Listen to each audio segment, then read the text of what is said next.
ترکی اور شام میں آنے والے ہولناک زلزلے سے ہلاکتیں 15,000 کے قریب پہنچ چکی ہیں۔ زلزلے، سیلاب اور طوفان کو قدرتی آفات سمجھا جاتا ہے، لیکن کئی بار یہ سازش کے تحت بھی ہو سکتا ہے۔ بابا وانگا اور سمپسن کارٹون ترکی میں زلزلے میں سے تباہی کی پیشن گوئی کر چکے ہیں، تو کیا یہ واقعی قدرتی آفت تھی؟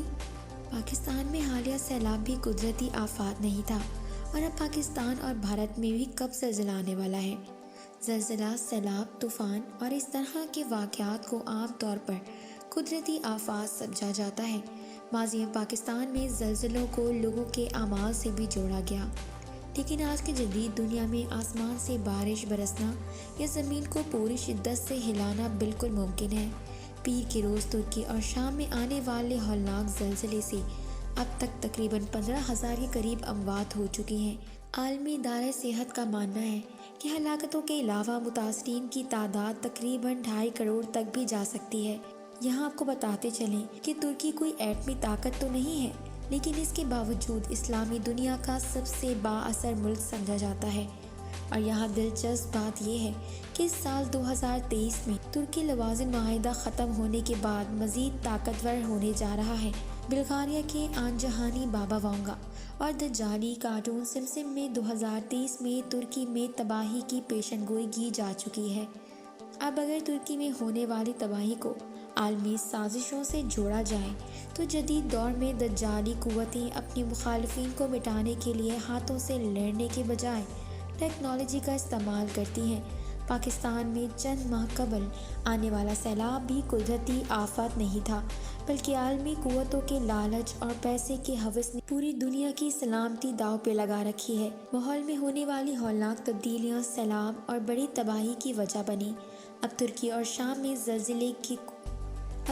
شام میں زلزلے کو دجالی قوتوں کی طرف سے تیاری کی جانے والی ہارپ ٹیکنالوجی کا شاخسانہ قرار دیا جا رہا ہے۔ اس ٹیکنالوجی کے ذریعے زمین کو اپنی مرضی سے ہلایا جا سکتا ہے، جس کا تجربہ دجالی قوتوں کی تجربہ گاہوں میں کیا جا چکا ہے، اور اس کا عملی نمونہ ترکی اور شام میں بھی دیکھنے میں آیا ہے۔ اب آتے ہیں پاکستان اور بھارت کی طرف، تو یہاں بھی بابا وانگا اور سمسم کارٹون کا ذکر لازمی ہے۔ ان دونوں نے 2023 میں پاکستان میں زلزلوں سے تباہی کی پیشن گوئی بھی کی۔ اب یہاں سوال یہ ہے کہ آخر کیسے کوئی بھی انسان مستقبل کے حوالے سے بالکل درست پیشن گوئی کر سکتا ہے؟ بابا وانگا ایک مغربی کردار تھی اور سمسم کارٹون بھی مغرب کا ہی ایک منصوبہ ہے۔ اب اگر پاکستان کی بات کی جائے تو پاکستان کے کئی شہر ارضیاتی لحاظ سے زلزلے کی فالٹ لائن پر موجود ہیں۔ عالمی اداروں نے ترکی کے بعد اگلے 2 ہفتوں میں یعنی 14 روز سے پاکستان اور بھارت میں بھی زلزلے کی پیشن گوئی کی ہے۔